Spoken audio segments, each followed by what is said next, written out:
ನಿಮ್ಮ ಹಳೆಯ ಚಿನ್ನದ ಒಡವೆನ ಅಧಿಕ ಬೆಲೆಗೆ ಮಾರಬೇಕೆ? ಆಟಿಕಾಗೆ ಕಾಲ್ ಮಾಡಿ 8880 ಅಟ್ಟಿಕಾ ಗೋಲ್ಡ್ ಕಂಪನಿ. ಎಲ್ಲದಕ್ಕೂ ಕೂಡ ಶುಭ ಕಾಲ ಶುಭಗಳಿಗೆ ಬರಬೇಕು ಅಂತ ಹಿಂದೆ ಹೇಳಿದ್ದೀನಿ. ಸುಮ್ಮನೆ ಇರಿ ಬಂಧುಗಳೇ, ಶಾಂತಿಯಿಂದ ಇದ್ದರೆ ಎಲ್ಲದಕ್ಕೂ ಉತ್ತರ ಸಿಗ್ತದೆ. ಈ ಒಂದು ಪವಿತ್ರವಾದಂಥ ಸಮಾರಂಭಕ್ಕೆ ದೇವಿಯ ಸಾನ್ನಿಧ್ಯವನ್ನು ವಹಿಸತಕ್ಕಂಥ ಪರಮ ಪೂಜ್ಯ ಶ್ರೀ ಶ್ರೀ ಶ್ರೀ ನಿರ್ಮಲಾನಂದ ಸ್ವಾಮೀಜಿಗಳ ಪಾದಗಳಿಗೆ ನನ್ನ ನಮಸ್ಕಾರಗಳನ್ನು ಅರ್ಪಿಸಿ,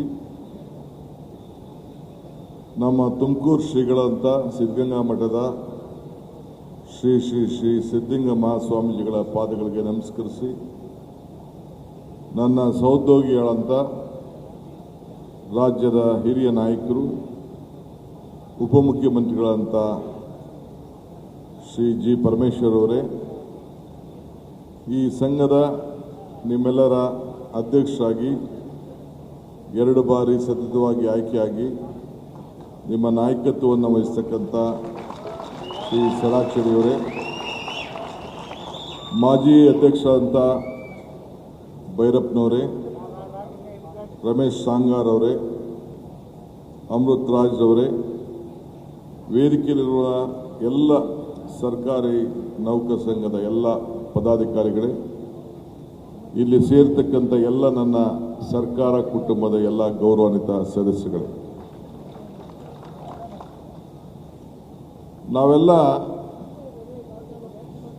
ನಾವು ನೀವು ಪರಮೇಶ್ವರ್ ಆದಿಯಾಗಿ ಜನರ ಸೇವೆ ಮಾಡಬೇಕು ಅಂತೇಳಿ ಆಯ್ಕೆ ಮಾಡಿ ಬಂದಂಥವ್ರು. ಭಗವಂತ ನಿಮಗೆ ಒಂದು ದೊಡ್ಡ ಶಕ್ತಿಯನ್ನು ಕೊಟ್ಟಿದ್ದಾರೆ. 30-35 ವರ್ಷಗಳ ಕಾಲ ಜನರ ಸೇವೆ ಮಾಡಲಿಕ್ಕೆ ತಮ್ಮ ಬದುಕನ್ನು ಸಾರ್ಥಕ ಮಾಡಿಕೊಳ್ಳಲಿಕ್ಕೆ ಒಂದು ಅವಕಾಶವನ್ನು ಮಾಡಿಕೊಟ್ಟಿದ್ದಾರೆ. 7 ಕೋಟಿ ಜನಸಂಖ್ಯೆಯಲ್ಲಿ ನೀವು ಬರೀ 6.5 ಲಕ್ಷ ಜನ ಇಂಥ ದೊಡ್ಡ ಪುಣ್ಯವಂತರು ಅಂತ ಹೇಳಿ ನಾನು ಭಾವಿಸ್ಕೊಂಡಿದ್ದೇನೆ. ನಿಮ್ಮ ಜೊತೆಗೆ ನಾವೊಂದು 33 ಜನ ಮಂತ್ರಿಗಳು, 224 ಶಾಸಕರು, 75 ವಿಧಾನ ಪರಿಷತ್ ಸದಸ್ಯರು, 40 ಲೋಕಸಭೆ ಹಾಗೂ ರಾಜ್ಯಸಭಾ ಸದಸ್ಯರು, ಈ ರೀತಿ ಒಂದು ಕಾಲ ನಿಗದಿಯಲ್ಲಿ ನಿಮ್ಮ ಸೇವೆಯನ್ನು ಮಾಡಲಿಕ್ಕೆ ಒಂದು ಅವಕಾಶವನ್ನು ಮಾಡಿಕೊಟ್ಟಿದ್ದರಿಂದ ನಾವು ನೀವೆಲ್ಲ ಭಾಳ ಭಾಗ್ಯವಂತರು ಅನ್ನೋದನ್ನು ನಾನು ಗಮನಿಸಿದ್ದೇನೆ. ಒಬ್ಬ ವ್ಯಕ್ತಿ ದೇವಸ್ಥಾನಕ್ಕೆ ಏಂತಕ್ಕೆ ಹೋಗ್ತಾನೆ? ತನ್ನ ಆರೋಗ್ಯ, ಮಕ್ಕಳ ವಿದ್ಯಾಭ್ಯಾಸ, ನೆಮ್ಮದಿ, ತನ್ನ ಏನು ಬೇಡಿಕೆ ಬೇಕೋ ಅದನ್ನು ಕೇಳ್ಕೊಳ್ಳಿಕ್ಕೆ ದೇವ್ರ ಮುಂದೆ ಹೋಗಿ ನಿಂತ್ಕೊಳ್ತಾನೆ. ಇಂದಿನ ಕಾಲದಲ್ಲಿ ಈಗ ನಮ್ಮದೇ ಆದಂಥ ಮಾತೃಭಾಷೆಗಳಲ್ಲಿ ನಾವು ಕೇಳ್ಕೊಳ್ಳಿಕ್ಕೆ ಅವಕಾಶ ಇದೆ. ಹಿಂದೆ ನಮ್ಮ ಪರಂಪರೆಯಲ್ಲಿ ಅರ್ಚಕರನ್ನ ಕೂಡ ಇಟ್ಟಿದ್ದಾರೆ, ಇವತ್ತು ಕೂಡ ಇಟ್ಟಿದ್ದಾರೆ. ಅರ್ಚಕಸ್ಯ ಪ್ರಭಾವೇನ ಶಿಲಾದ್ಭವತಿ ಶಂಕರ. ಅರ್ಚಕರ ಪ್ರಭಾವದಿಂದ ಶಿಲೆಯಲ್ಲೂ ಶಂಕರನ ಕಾಣಬಹುದಂತೆ. ಹಂಗೆ ಭಕ್ತನಿಗೂ ಭಗವಂತನಿಗೂ ವ್ಯವಹಾರ ಮಾಡೋಂಥ ಸ್ಥಳ ದೇವಾಲಯ. ಹಂಗೆ ಪ್ರತಿಯೊಬ್ಬ ಕೂಡ ಸರ್ಕಾರಿ ನೌಕರರ ಹತ್ರಕ್ಕೆ, ಇಲ್ಲ ಮಂತ್ರಿಗಳ ಹತ್ರಕ್ಕೆ, ಶಾಸಕರಿಗೆ ತನ್ನ ಸಮಸ್ಯೆಗಳನ್ನು ಬಗೆಹರಿಸ್ಕೊಳ್ಳಿಕ್ಕೆ ಬಂದು ಕೇಳಿದಾಗ ನಾವು ಅವ್ರಿಗೆ ಯಾವ ರೀತಿ ಭಾವನೆಯಿಂದ, ಭಕ್ತಿಯಿಂದ, ನಮ್ಮ ಆತ್ಮಶುದ್ಧತೆಯಿಂದ ಸೇವೆ ಮಾಡಬೇಕು ಅಂತೇಳಿ ಮನೋಭಾವದಿಂದ ಮಾಡ್ತೀವಿ, ಅದು ಭಾಳ ಮುಖ್ಯ. ಹಂಗೆ ಇವತ್ತು ಭಕ್ತನಿಗೂ ಭಗವಂತನಿಗೂ ವ್ಯವಹಾರ ನಡೆಯುವಂಥ ಸ್ಥಳದಲ್ಲಿ ನೀವು ಅವನ್ನ ಕಾಪಾಡಬೇಕಾದ್ದು, ನಿಮ್ಮ ಆತ್ಮಸಾಕ್ಷಿಯದಂತೆ ನಡ್ಕೊಂಡು ನೀವು ಸೇವೆಯನ್ನು ಮಾಡ್ಕೊಳ್ಬೇಕಾದ್ದು ಆ ಕರ್ತವ್ಯ. ಆ ದಿಟ್ಟಿನ ದೊಡ್ಡ ಜವಾಬ್ದಾರಿ ಇವತ್ತು ನಮ್ಮೆಲ್ಲರಿಗೂ ಸಿಕ್ಕಿದೆ. ಬಹುಶಃ ಆ ರೀತಿ ನಾವೆಲ್ಲ ನಡ್ಕೊಳ್ಬೇಕು ಅಂತೇಳಿ ನಾನು ಮೊದಲು ನಿಮ್ಮಲ್ಲಿ ಪ್ರಾರ್ಥನೆಯನ್ನು ಮಾಡಲಿಕ್ಕೆ ಬಯಸ್ತಾ ಇದ್ದೇನೆ. ನನ್ನ ಭಾಷಣದ ದಿಕ್ಕನ್ನೇ ನೀವು ಬದಲಾಯಿಸಿಬಿಟ್ರಿ. ಇವತ್ತು ನನಗೆ ಸ್ವಲ್ಪ ಈ ಭುಜ ಸ್ವಲ್ಪ ರಾತ್ರಿ ಏನೋ ಹೆಚ್ಚು ಕಮ್ಮಿ ಆಗೋಯ್ತು 2 ದಿನ. ಸ್ವಲ್ಪ ನನಗೆ ಕತ್ತು ತಿರುಗಿಸೋಕ್ಕೂ ಆಗ್ತಿರಲಿಲ್ಲ. ಸ್ವಲ್ಪ ಲೇಟಾಗೆ ಬಂದೆ, ಕ್ಷಮಿಸಬೇಕು. ಪೊಲೀಸ್ ಇಲಾಖೆ ಒಂದು ಕೆಲಸ ಇತ್ತು. ವಿಶ್ವರೂಪ ದರ್ಶನವನ್ನು ವಿಗ್ರಹವನ್ನು ನನಗೆ ಕೊಟ್ಟು ಅಭಿನಂದಿಸಿದ್ರಿ. ನಾನು ಸನ್ಮಾನ ಮಾಡ್ಕೊಳ್ಳಿಕ್ಕೆ ನನಗೆ ಇಷ್ಟ ಇಲ್ಲ. ಸಾಮಾನ್ಯವಾಗಿ ನಾನು ಯಾವ ಸನ್ಮಾನಕ್ಕೂ ಕೂಡ ನಾನು ಒಪ್ಪುವುದಿಲ್ಲ. ಆದರೆ ಹಿಂದೆ ಹೇಳಿದಂತೆ ನಾವೆಲ್ಲ ಕುಟುಂಬದ ಸದಸ್ಯರು. ನಮ್ಮ ಪರಮೇಶ್ವರ್ ಅವರಿಗೆ ಬುದ್ಧನ ವಿಗ್ರಹ ಕೊಟ್ರಿ, ನನಗೆ ವಿಶ್ವರೂಪ ದರ್ಶನ ಕೊಟ್ರಿ. ವಿಶ್ವರೂಪ ದರ್ಶನ ಕೊಟ್ರಿ. ವಿಶ್ವರೂಪ ದರ್ಶನ ಯಾವಾಗ ಬರ್ತದೆ? ಯುದ್ಧಕ್ಕೆ, ಧರ್ಮದ ಯುದ್ಧಕ್ಕೆ ನಿಂತಾಗ ತನ್ನ ತಾಯಿ, ಆಗ ದುರ್ಯೋಧನ ಕೂಡ ತನ್ನ ತಾಯಿಗೆ ಯುದ್ಧ ಮಾಡುವಾಗ ಕೇಳಕ್ಕೆ ಹೊರಡಂಥ ಸಂದರ್ಭದಲ್ಲಿ ಏನು ಅಂತ ಆಶೀರ್ವಾದ ಮಾಡುವಂತ ಕೇಳಿದಾಗ ತಾಯಿ ಮಗನಿಗೆ ಎಲ್ಲಿ ಧರ್ಮ ಇರ್ತದೋ ಅಲ್ಲಿ ವಿಜಯ ಇರ್ತದೆ, ಹೋಗು ಮಗನೇ ಅಂತೇಳಿ ಆಶೀರ್ವಾದವನ್ನು ಮಾಡಿದ ಇತಿಹಾಸ ನಾವು ನೋಡಿದ್ದೇವೆ. ಆ ಯುದ್ಧದ ರಂಗದಲ್ಲಿ ನಿಂತಾಗ ಆಗ ತನ್ನ ಶಾಸ್ತ್ರವನ್ನು, ತನ್ನ ಏನು ಒಂದು ಬಾಣವನ್ನು, ಬಿಲ್ಲು ಬಾಣವನ್ನು ಸೈಡ್ಗಿಟ್ಟು ಕೃಷ್ಣನಿಗೆ ಕೇಳುವಂಥ ಸಂದರ್ಭದಲ್ಲಿ ಕೃಷ್ಣ ಆತನಿಗೆ, ಅರ್ಜುನನಿಗೆ ಏನು ವಿಶ್ವರೂಪ ದರ್ಶನ ನೋಡಿದಂಥ ಸಂದರ್ಭ ತಾನೇ ಅದೇ ವಿಶ್ವರೂಪ ದರ್ಶನ ಅಂತ ಹೇಳಿದ್ರು. ನನಗಷ್ಟು ಗೊತ್ತಿಲ್ಲ, ನೀವು ಹೇಳಬೇಕು, ಗೊತ್ತಿರೋರು ಗುರುಗಳೇ. ಕರೆಕ್ಟ್ ಅದು. ಪಿತಾಸಿ ಲೋಕಸ್ಯ ಚರಾಚರಸ್ಯ ತಮಸ್ಯ ಪೂಜಸ್ಯ ಗುರುಗರ್ಯಾನ್ ನ ತತ್ಸಂಭೋಪಿ ಹವ್ಯತಿಕಃ ಕುತೋನ್ಯಃ ಲೋಕತ್ರಯೇಹ ಪ್ರತಿಮಪ್ರಭಾವಃ ತ್ವಮಾದಿದೇವಃ ಪುರುಷ ಪುರಾಣಃ ತಮಸ್ಯ ವಿಶ್ವಸ್ಯ ಪರಂ ನಿಧಾನಂ ವೇತಾಸಿ ವೇದಂ ಚ ಪರಂ ಚ ತಾಮ ತ್ವಯಾ ತತಂ ವಿಶ್ವಂ ಅನಂತರೂಪಂ.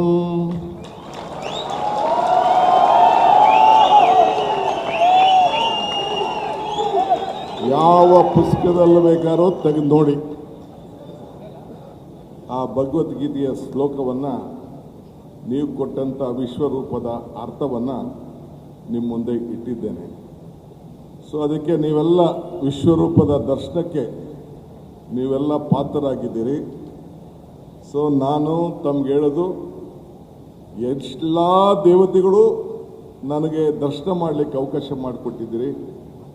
ಅದಕ್ಕೆ ನಾನು ಮೊದಲೇ ಹೇಳಿದ್ದು, ಅರ್ಚಕರು ನೀವು ಎಲ್ಲ ದೇವತೆಗಳನ್ನು ಪ್ರದರ್ಶನ ಮಾಡೋಂಥ ಶಕ್ತಿ ಜನರು, ನಮ್ಮಿಂದ ನೊಂದು ಬೆಂದು ಬರೋಂಥ ಜನರಿಗೆ ಸರಿಯಾದ ರೀತಿ ಸೇವೆ ಮಾಡಬೇಕಾದ್ದು ನಮ್ಮೆಲ್ಲರ ಕರ್ತವ್ಯ ಅಂಥೇಳಿ ನಿಮಗೆ ನಾನು ಒತ್ತಿ ಹೇಳ್ತಾ ಇದ್ದೇನೆ.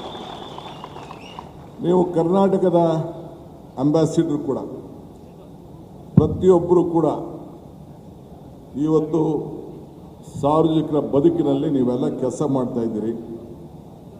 ಎಲ್ಲರಿಗೂ ಕೂಡ 6 ಕೋಟಿ 7 ಕೋಟಿ ಜನರ ಸೇವೆ ಮಾಡಲಿಕ್ಕೆ ಈ ಒಂದು ಪವಿತ್ರವಾದಂಥ ಅವಕಾಶ ನಿಮಗೆ ಸಿಕ್ಕಿದೆ. ನಾನು ಮುಖ್ಯಮಂತ್ರಿ ಆದ ತಕ್ಷಣ ನಮ್ಮ ಹಿರಿಯರು ಎಲ್ಲ ಕೂಡ ಅನೇಕರು ಅವ್ರದ್ದೇ ಆದಂಥ ಶೈಲಿಯಲ್ಲಿ ಕೆಲಸವನ್ನು ಮಾಡಿಕೊಂಡು ಬಂದಿದ್ದಾರೆ. ಈ ಅಧಿಕಾರ ನಂದಲ್ಲ, ಈ ಅಧಿಕಾರ ನಿಮ್ಮೆಲ್ಲರದು. ಈ ಅಧಿಕಾರ ಇದನ್ನು ತಾವೆಲ್ಲ ಗಮನದಲ್ಲಿ ಇಟ್ಕೊಳ್ಬೇಕು. ಹುದ್ದೆಯಿಂದ ಯಾರು ದೊಡ್ಡವನಾಗ್ಲಿಕ್ಕೆ ಸಾಧ್ಯ ಇಲ್ಲ. ಆ ಹುದ್ದೆಯನ್ನು ಯಾವ ರೀತಿ ನಾವು ತಂದ್ಕೊಂಡು ಅದಕ್ಕೆ ಗೌರವನ ಕಾಪಾಡ್ತೀವಿ, ಅದು ಭಾಳ ಮುಖ್ಯ. ಮನುಷ್ಯನಿಗೆ ಪದವಿ ಮನುಷ್ಯನಿಂದ ಇರ್ತದೆ, ಆದರೆ ಅದು ಗುಣ, ಮನುಷ್ಯತ್ವವನ್ನು ಮಾತ್ರ ನಮ್ಮ ಮುಂದೆ ಕಾಣಲಿಕ್ಕೆ ಅವಕಾಶ ಆಗ್ತದೆ. ಆದರೆ ಪ್ರತಿಯೊಂದು ನಿರ್ಣಯವನ್ನು ಕೂಡ ಮಾನವೀಯತೆ, ಮನುಷ್ಯತ್ವ ಇದನ್ನು ಗಮನದಲ್ಲಿ ಇಟ್ಕೊಂಡು ತಮ್ಮ ಸೇವೆಯನ್ನು ಮಾಡಬೇಕು. ಏಕೆಂದರೆ ಯಾರಕ್ಕೆ ಬಂದರೂ ಕೂಡ ತನ್ನ ತೊಂದರೆಗೋಸ್ಕರನೇ ನಿಮ್ಮ ಮುಂದೆ ಬಂದಿರ್ತಾನೆ. ಬಂದಂಥ ಸಂದರ್ಭದಲ್ಲಿ ಆ ನಿಟ್ಟಿನಲ್ಲಿ ನೀವೆಲ್ಲ ಸೇರಿ, ನಾನಾಗಿರ್ಬೋದು, ನೀವಾಗಿರ್ಬೋದು ಕೆಲಸವನ್ನು ಮಾಡಬೇಕಾಗ್ತದೆ. ಇವತ್ತು ನಾನು ಸರ್ಕಾರದ ಜವಾಬ್ದಾರಿ ತೆಗೆದುಕೊಂಡ ಮೇಲೆ ನಮ್ಮ ಮೊದಲನೆಯ ಕರ್ತವ್ಯ ನಾನೊಂದು ಹೊಸ ಇಲಾಖೆಯನ್ನು ಪ್ರಾರಂಭ ಮಾಡಿದ್ದೇನೆ.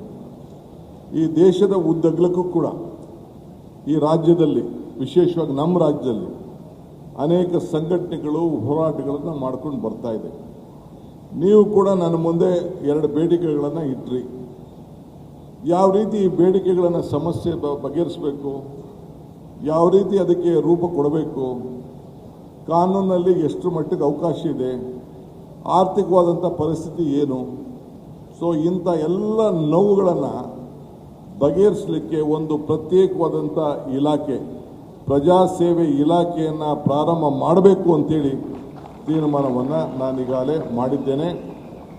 ಎಲ್ಲ ನನ್ನ ಮಂತ್ರಿಗಳಿಗೆ ಮೊದಲನೆಯ ಶನಿವಾರ ಹಾಗೂ 3ನೇ ಶನಿವಾರ ಪ್ರತಿಯೊಬ್ಬ ಮಂತ್ರಿ ಕೂಡ ಒಂದು ತಾಲೂಕ್ ಹೆಡ್ ಕ್ವಾರ್ಟರ್ಸ್ ಹೋಗಿ ಅಲ್ಲಿ ಜನರ ಅಹವಾಲನ್ನು ಸ್ವೀಕಾರ ಮಾಡಿ, ಏನು ಆ ಸಮಸ್ಯೆ ಆದಷ್ಟು ಜನ ಬೆಂಗಳೂರಿಗೆ ಬಂದು ಮಂತ್ರಿಗಳ ಮನೆ ಬಾಗಿಲಿಗೆ ತಟ್ಟಿ, ಮುಖ್ಯಮಂತ್ರಿ ಮನೆ ಬಾಗಿಲಿಗೆ ತಟ್ಟಿ, ಅಧಿಕಾರಿ ಮನೆ ಬಾಗಿಲಿಗೆ ತಟ್ಟಿ ಅವರು ಟೈಮನ್ನು ವೇಸ್ಟ್ ಮಾಡ್ಕೊಳ್ಬಾರ್ದು ಅಂಥೇಳಿ ಮನೆ ಬಾಗಿಲಿಗೆ, ಹಳ್ಳಿಗಳಿಗೆ, ತಾಲೂಕಿಗೆ ಸರ್ಕಾರ ಹೋಗಬೇಕು ಅಂಥೇಳಿ ಇಲಾಖೆಯನ್ನು, ಹೊಸ ಇಲಾಖೆಗೆ ಒಂದು ಮಂತ್ರಿಯನ್ನೇ ಕೂಡ ಮುಂದಿನ ದಿನದಲ್ಲಿ ಕೊಟ್ಟು ಅದಕ್ಕೆ ಒಬ್ಬ ಸೀನಿಯರ್ IAS ಆಫೀಸರ್ಗೆ ಆಡಳಿತವನ್ನು ನೋಡಿಕೊಳ್ಳಿಕ್ಕೆ, ಆ ಜನರ ಸಮಸ್ಯೆಯನ್ನು ಆಲಿಸಲಿಕ್ಕೆ, ಪರಿಶೀಲಿಸಲಿಕ್ಕೆ ಅವರ ತಂಡವನ್ನೇ ಕೂಡ ಒಂದು ರಚನೆಯನ್ನು ಮಾಡಿ ಈಗಾಗಲೇ ನನ್ನ ಮಂತ್ರಿಗಳಿಗೆ ನಾನು ಮನವಿ ಮಾಡಿದ್ದೇನೆ.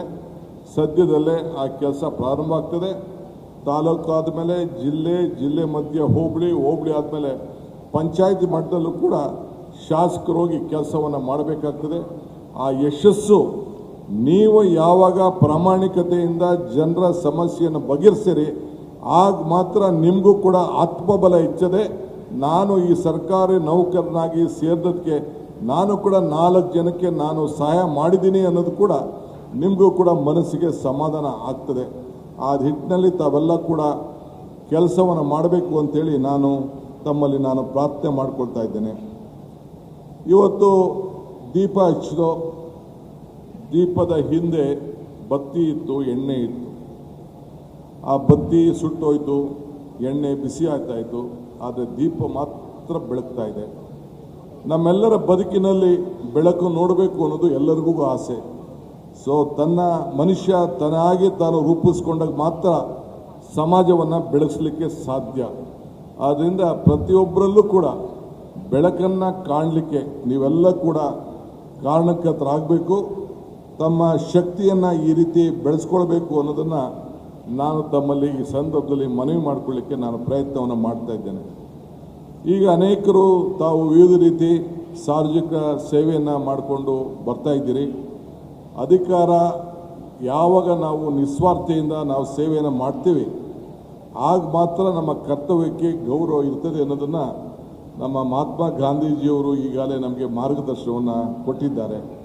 ಸೊ ನುಡಿದಂತೆ ನಡೆಯುವುದೇ ನಿಜವಾದ ಸೇವೆ ಅಂಥೇಳಿ ನಮ್ಮ ಬಸವಣ್ಣವರು ಕೂಡ ಇವತ್ತು ಅವರು ನಮಗೆಲ್ಲ ಅವರ ಶತಮಾನದ 12ನೇ ಶತಮಾನದಲ್ಲಿ ಮಾರ್ಗದರ್ಶನವನ್ನು ಕೊಟ್ಟಿದ್ದಾರೆ.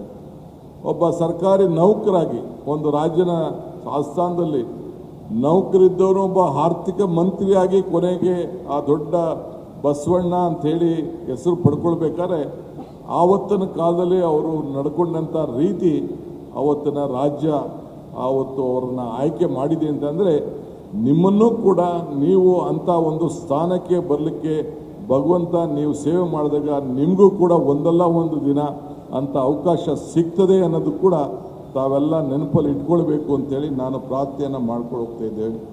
ತಾವು ಯಾವರು ಕೂಡ ಕ್ರಿಯಾಶೀಲತೆಯಿಂದ ತಾವೆಲ್ಲ ಕೆಲಸ ಮಾಡಬೇಕು. ಅವಕಾಶ ಸಿಕ್ಕಾಗ ಅನೇಕ ಪುಣ್ಯ ಕಾರ್ಯಗಳನ್ನು ನಾವು ಮಾಡಿಕೊಂಡು ಈ ಸಂದರ್ಭದಲ್ಲಿ ಹೋಗಬೇಕು. ಚಾಣಕ್ಯ ಒಂದು ಕಡೆ ಒಂದು ಮಾತು ಹೇಳ್ತಾನೆ, ಮಗ ತಂದೆಗೆ ಸೇವೆ ಮಾಡಬೇಕಾದ್ದು ಅವನ ಕರ್ತವ್ಯ ಕೂಡ ಇರ್ತದೆ. ತಂದೆ ತನ್ನ ಕುಟುಂಬವನ್ನು ಕಾಪಾಡಬೇಕು. ಆದರೆ ರಾಜ ಆಗಿರ್ಬೋದು, ಮಂತ್ರಿ ಆಗಿರ್ಬೋದು, ನೌಕರಾಗಿರ್ಬೋದು, ರಾಜರ ಕಾಲ ಹೊಂಟೋಯ್ತು. ಈಗ ಮಂತ್ರಿ, ಮುಖ್ಯಮಂತ್ರಿ, ಶಾಸಕರು ನಾವೆಲ್ಲ ಕೆಲಸ ಮಾಡ್ತಾ ಇದ್ದೇವೆ. ಈಗ ನಾವು ಜನರ ಸೇವೆಯನ್ನು, ದೇಶ ಸೇವೆ ಅಂತ ಹೇಳಿ ಮಾಡಿದಾಗ ಮಾತ್ರ ಅದಕ್ಕೆ ಗೌರವ ಬಂದಂಗೆ ಆಗ್ತದೆ. ಆ ನಿಟ್ಟಿನಲ್ಲಿ ನಾವೆಲ್ಲ ಸೇರಿ ಕೆಲಸವನ್ನು ಮಾಡೋಣ. ಒಳ್ಳೆಯ ಉದ್ದೇಶವನ್ನು ನಾವು ಇಟ್ಕೊಂಡು ಪ್ರತಿಯೊಬ್ಬರು ಕೂಡ ನಮ್ಮ ಹತ್ರ ಯಾರು ಬರ್ತಾರೆ ಅವ್ರಿಗೆ ಒಳ್ಳೆಯ ಉದ್ದೇಶವನ್ನು ಇಟ್ಕೊಂಡಾಗ ಮಾತ್ರ ಆ ಸಮಸ್ಯೆಗಳನ್ನು ಬಗೆಹರಿಸಲಿಕ್ಕೆ ಉಪಾಯವನ್ನು ಹುಡುಕಬೇಕೇ ಹೊರತು ಪ್ರತಿಯೊಂದು ಕೂಡ ನಾನು ಕೊಂಕಣಿ ಹಾಕಿ ತಿರ್ಗಾ ಇನ್ನೊಂದು ದಿನ ತಿರುಗಿಸಿದ್ರೆ ಅದಕ್ಕೇನೂ ಪ್ರಯೋಜನ ಬರೋಕ್ಕೆ ಹೋಗೋದಿಲ್ಲ. ನಾನು ನೋಡಿದ್ದೇನೆ, ಮಾತ್ರ ಡಿಸ್ಕಸ್ ಮಾಡಿ ಚರ್ಚಿಸಿ ಇನ್ನೊಂದು ದಿನ ಬಾ ಇವೆಲ್ಲ ನೋಡ್ತಾರೆ. ಹಂಗಲ್ಲ, ಪ್ರತಿಯೊಂದಕ್ಕೂ ಕೂಡ ಯಾವುದಾದ್ರು ಒಂದು ಉಪಾಯವನ್ನು ಹುಡುಕೊಳ್ಳೋಂಥ ಒಂದು ಅವಕಾಶ ಇರ್ತದೆ. ಆ ದಿಟ್ಟಿನಲ್ಲಿ ಕಾನೂನು ಬಿಟ್ಟು ನೀವು ಕೆಲಸ ಮಾಡಿ ಅಂತ ನಾನು ಯಾವತ್ತೂ ನಿಮ್ಗೆ ಹೇಳೋದಿಲ್ಲ. ಕಾನೂನು ಚೌಕಟ್ಟಿನಲ್ಲೇ ಯಾವ ರೀತಿ ಆ ಬಡವನಿಗೆ ಸಹಾಯ ಮಾಡ್ಬೋದು, ಆ ನೊಂದು ಬೆಂದಂಥ ಬಡವನ ಬದುಕಿನಲ್ಲಿ ಬದಲಾವಣೆ ಮಾಡ್ಬೋದು ಅನ್ನೋದನ್ನು ಗಮನದಲ್ಲಿ ಇಟ್ಕೊಂಡು ತಾವು ಸೇವೆಯನ್ನು ಮಾಡಬೇಕು. ಪ್ರಜಾಪ್ರಭುತ್ವ ಎನ್ನುವ ಚಕ್ರಗಳಲ್ಲಿ ತಾವು ಕೂಡ ಸರ್ಕಾರಿ ನೌಕರು ಕೂಡ ಇದ್ದೀರಿ. ಈಗ ನಾವು ಅನೇಕ ಸಂದರ್ಭದಲ್ಲಿ ಹೇಳ್ತೇನೆ, ಪ್ರಜಾಪ್ರಭುತ್ವದ ವ್ಯವಸ್ಥೆಯಲ್ಲಿ ಶಾಸಕಾಂಗ, ಕಾರ್ಯಾಂಗ, ನ್ಯಾಯಾಂಗ, ಪತ್ರಿಕಾರಂಗ ಈ ನಾಲ್ಕು ಕೂಡ 4 ಪಿಲ್ಲರ್ಗಳು. ಆ ಪಿಲ್ಲರ್ಗಳು ಪ್ರತಿಯೊಂದು ಹಂತದಲ್ಲೂ ಕೂಡ ಯಾವ ಪಿಲ್ಲರ್ ಕೂಡ ಒಂದು ಪಿಲ್ಲರ್ ಹೆಚ್ಚು ಕಮ್ಮಿ ಆದರೂ ಕೂಡ ಪ್ರಜಾಪ್ರಭುತ್ವ ಉಳಿಲಿಕ್ಕೆ ಸಾಧ್ಯ ಇಲ್ಲ. ಸೊ ಆ ದೃಷ್ಟಿಯಿಂದ ನೀವು ನಾವೆಲ್ಲ ಸೇರಿ ಒಗ್ಗಟ್ಟಿನಿಂದ ನಾವೇನು ತೀರ್ಮಾನ ಮಾಡ್ತೀವಿ ಅದನ್ನು ಕಾರ್ಯರೂಪಕ್ಕೆ ತರುವಂಥದ್ದು. ನಾವು ನೀವು ಏನಾದ್ರು ತಪ್ಪು ಮಾಡಿದ್ರೆ ಒಂದು ಕಡೆ ಪತ್ರಿಕಾರಂಗ ಇದೆ, ಇನ್ನೊಂದು ಕಡೆ ನ್ಯಾಯಾಂಗ ಇದೆ. ಇವೆರಡೂ ಕೂಡ ನಾವೇನಾದ್ರು ತಪ್ಪು ಮಾಡಿದ್ರು ಕೂಡ ನಮಗೆ ತಿದ್ದಲಿಕ್ಕೆ ಅವಕಾಶ ಇದೆ. ಸೊ ಅವರು ಮಾಧ್ಯಮದವ್ರು ಏನೋ ಬರೀತಾರೆ ಅಂತೇಳಿ ನಾವು ಬೇಜಾರು ಮಾಡ್ಕೊಳ್ಳೋದು ಬೇಡ. ಏನಾದ್ರು ಇನ್ನೂ 3 ಜನ ತಪ್ಪು ಮಾಡಿದ್ರು ಕೂಡ ನ್ಯಾಯಾಲಯ ಇದೆ, ಅವರು ಕೂಡ ನಮ್ಮನ್ನು ತಿದ್ದೋಂಥ ಒಂದು ಅವಕಾಶ ಇದೆ. ಆ ದೃಷ್ಟಿಯಿಂದ ನಾವು ಪ್ರತಿಯೊಂದು ತೀರ್ಮಾನ ಮಾಡುವಾಗ ಜನರ ಹಿತಕ್ಕೆ ನಾವು ತೀರ್ಮಾನವನ್ನು ಮಾಡಿದ್ರೆ, ಕಾನೂನು ಚೌಕಟ್ಟಿನಲ್ಲಿ ತೀರ್ಮಾನ ಮಾಡಿದ್ರೆ ಯಾವ ತೊಂದರೆಗೂ ಕೂಡ ನಾವು ಆಲೋಚನೆಯನ್ನು ಒಂದು ಕಡೆ ದೂರ ಇಟ್ಟು ನಮ್ಮ ಕರ್ತವ್ಯವನ್ನು ನಾವು ಕೆಲಸವನ್ನು ನಾವು ಮಾಡ್ಕೊಂಡು ಹೋಗಬೇಕಾಗ್ತದೆ. ಆದ್ದರಿಂದ ನಮಗೆ ಶಾಶ್ವತವಾದಂಥ ಜನಸೇವೆಗೆ ಮಾಡೋಂಥ ಒಂದು ಅವಕಾಶ ಸಿಕ್ಕಿರೋದೇ ನಮ್ಮ ಭಾಗ್ಯ. ಆ ಭಾಗ್ಯವನ್ನು ಸರಿಯಾದ ರೀತಿಯಲ್ಲಿ ನಾವೆಲ್ಲ ಉಪಯೋಗಿಸ್ಕೊಳ್ಬೇಕು. ಈಗ ನಮ್ಮ ಮಂತ್ರಿಗಳು ಕೆಲವು ಅನೇಕ ಆಶ್ವಾಸನೆ ಕೂಡ ತಮಗೆ ಧೈರ್ಯ ಬರುವಂಥ ಮಾತನ್ನು ಕೂಡ ಹೇಳಿದ್ರು, ನಿಮ್ಮ ಬೇಡಿಕೆಗಳ ಬಗ್ಗೆ ಚರ್ಚೆ ಮಾಡಿದ್ರು. ಆದರೆ ನಮ್ಮ ಷಡಾಕ್ಷರಿಯವರು ಭಾಳ ಅತಿ ಬುದ್ಧಿವಂತರವರು. ನನಗೊಂದು ಸಣ್ಣ ಮಿಠಾಯಿ ಕೊಟ್ಬಿಟ್ಟು ಒಂದು ಸಕ್ಕರೆ ಚೀಲನೇ ಕೇಳ್ಬಿಟ್ಟವ್ರೆ. ಅವರು ದೊಡ್ಡ ದೊಡ್ಡ ಬೇಡಿಕೆಯನ್ನು ನಮ್ಮ ಮುಂದೆ ಇಟ್ಟಿದ್ದಾರೆ. ಇರಲಿ, ಅಲ್ಲಿ ನೋಡಿದ್ರೆ ಒಂದು ಸಣ್ಣ ಮಿಠಾಯಿ ಇಟ್ಟಿದ್ದು, ನನಗೆ ಸಣ್ಣ ಮಿಠಾಯಿ ಇಟ್ಟಿದ್ರು. ಚಿಂತೆ ಮಾಡೋದು ಬೇಡ. ಭಾಳ ಸಂತೋಷದಿಂದ ಅವರು ಹೇಳ್ಕೊಂಡ್ರು, ನಿಮ್ಮ ಗ್ಯಾರಂಟಿ ಬೇಡ ಸ್ವಾಮಿ, ನಾವೆಲ್ಲ ವಾಪಸ್ ಕೊಟ್ಬಿಡ್ತೀವಿ ಅಂತ ಹೇಳಿದ್ರು. ಅಂದರೆ 1-2 ಲಕ್ಷ ನೌಕರರಿಗೆ ಎಷ್ಟು ಜನಕ್ಕೆ ಅದು ಉಪಯೋಗ ಬರ್ತದೋ ನನಗೆ ಗ್ಯಾರಂಟಿ ಗೊತ್ತಿಲ್ಲ. ಆದರೆ ಅಷ್ಟು ದೊಡ್ಡ ಹೃದಯ ಶ್ರೀಮಂತಿಕೆಯನ್ನು ನಿಮ್ಮೆಲ್ಲರ ಪರವಾಗಿ ಷಡಾಕ್ಷರಿಯವರು ತೋರಿಸಿದ್ದಾರಲ್ಲ, ಅದಕ್ಕೆ ನಾನು ಈ ಸಂದರ್ಭದಲ್ಲಿ ಅವರಿಗೆ ನಾನು ಅಭಿನಂದಿಸ್ತೇನೆ. ಖಂಡಿತ ನಿಮ್ಮ ಏನು ಬೇಡಿಕೆಯನ್ನು ನನ್ನ ಮುಂದೆ ಇಟ್ಟಿದ್ದೀರಿ, ನನ್ನ ಹಾಗೂ ಪರಮೇಶ್ವರರ ಮುಂದೆ ವಿಚಾರವನ್ನು ಮಂಡಿಸಿದ್ದೀರಿ. ಏನು ನಮ್ಮ ಸಮಿತಿ ವರದಿ ಬಂದ ತಕ್ಷಣ ನಾನು ಕ್ಯಾಬಿನೆಟ್ನಲ್ಲಿ ಚರ್ಚೆ ಮಾಡಿ, ನಿಮ್ಮನ್ನು ಕರೆಸಿ ನಿಮ್ಮ ಹತ್ರನೂ ಚರ್ಚೆ ಮಾಡಿ, ನಮ್ಮ ಕೈಯಲ್ಲಿ ನಾವು ಯಾವತ್ತೂ ಕೂಡ ಬಸವಣ್ಣನ ನಾಡಿನಲ್ಲಿ ಸೇವೆ ಮಾಡ್ತಾ ಇರೋರು, ಕೊಟ್ಟ ಮಾತನ್ನು ಉಳಿಸ್ಕೊಳ್ಳಿಟ್ಟಿರೋರು. ಇವತ್ತು ಯಾವುದಾದ್ರು ಸರ್ಕಾರ ಇಲ್ಲಿವರೆಗೂ ಯಾವುದಾದ್ರು ನುಡಿದಂತೆ ನಡೆದಿದೆ ಅನ್ನೋದಾದರೆ ಇದು ಕಾಂಗ್ರೆಸ್ ಸರ್ಕಾರ, ನಿಮ್ಮ ಸರ್ಕಾರ ಅನ್ನೋದನ್ನು ಯಾರು ಕೂಡ ಮರಲಿಕ್ಕೆ ಸಾಧ್ಯ ಇಲ್ಲ. ನಾನು ಮರಕ್ಕೆ ಬೇರೆ ಎಷ್ಟು ಮುಖ್ಯನೋ ಮನುಷ್ಯನಿಗೆ ನಂಬಿಕೆ ಕೂಡ ಅಷ್ಟೇ ಮುಖ್ಯ. ನಿಮಗೂ ಕೂಡ ನಮ್ಮ ಮೇಲೆ ಅಪಾರವಾದಂಥ ನಂಬಿಕೆ ವಿಶ್ವಾಸವನ್ನು ಇಟ್ಕೊಂಡಿದ್ದೀರಿ. ಆದ್ದರಿಂದ ಬೇರಿಲ್ಲ ಅಂತಂದರೆ ಮರ ಉಳಿಲಿಕ್ಕೆ ಸಾಧ್ಯ ಇಲ್ಲ, ನಂಬಿಕೆ ಇಲ್ಲ ಅಂದರೆ ಸಂಬಂಧಗಳು ಉಳಿಲಿಕ್ಕೆ ಸಾಧ್ಯ ಇಲ್ಲ. ಸೊ ನಮ್ಮ ಸಂಬಂಧ ಗಟ್ಟಿಯಾಗಿರಬೇಕು. ನಾವು ಅನೇಕ ಸಂದರ್ಭದಲ್ಲಿ ಕೆಲವೊಂದು ವಿಚಾರ ಹೇಳಿದ್ದೇನೆ. ದೇವರು ವರನೂ ಕೊಡೋದಿಲ್ಲ, ಶಾಪನೂ ಕೊಡೋದಿಲ್ಲ, ಅವಕಾಶ ಮಾತ್ರ ಕೊಡ್ತಾನೆ ಅಂತ. ಕೊಟ್ಟ ಅವಕಾಶದಲ್ಲಿ ನಾವು ಯಾವ ರೀತಿ ಸರಿಯಾಗಿ ಜನರ ಸೇವೆ ಮಾಡ್ತೀವಿ ಅಂತ ಭಾಳ ಮುಖ್ಯ. ಹಂಗೆ ತಾಳ್ಮೆಯಿಂದ ಇರಿ. ನಮಗೆ ಸಿಕ್ಕಿರೋಂಥ ಅವಕಾಶದಲ್ಲಿ ಖಂಡಿತ ನಿಮ್ಮ ಹೃದಯವನ್ನು ಗೆಲ್ಲುವಂಥ ಕೆಲಸವನ್ನು ನಮ್ಮ ಸರ್ಕಾರ ಮಾಡ್ತದೆ.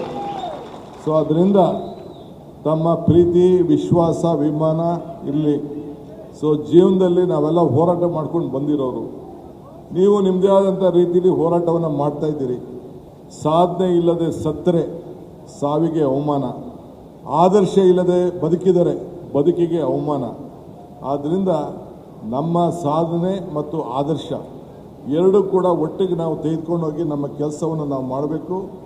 ನಮ್ಮ ಯಶಸ್ಸಿಗೆ ನಿಮ್ಮ ಸಂಕಲ್ಪ ಏನಿದೆಯಲ್ಲ, ಆ ಸೇವೆಯ ಸಂಕಲ್ಪ, ಅದನ್ನು ನಿರಂತರವಾಗಿ ತಾವು ಪ್ರಯತ್ನವನ್ನು ಮಾಡಿಕೊಂಡು ತಾವೆಲ್ಲ ಇರಬೇಕು. ಸೊ ಅದರಿಂದ ಬಾಬಾ ಸಾಹೇಬ್ ಅಂಬೇಡ್ಕರ್ ಅವ್ರ ಕಡೆ ಒಂದು ಮಾತು ಹೇಳ್ತಾರೆ, ಇತಿಹಾಸ ಮರ್ತವನು ಇತಿಹಾಸ ಸೃಷ್ಟಿ ಮಾಡಲಿಕ್ಕೆ ಸಾಧ್ಯ ಇಲ್ಲ ಅಂತೇಳಿ.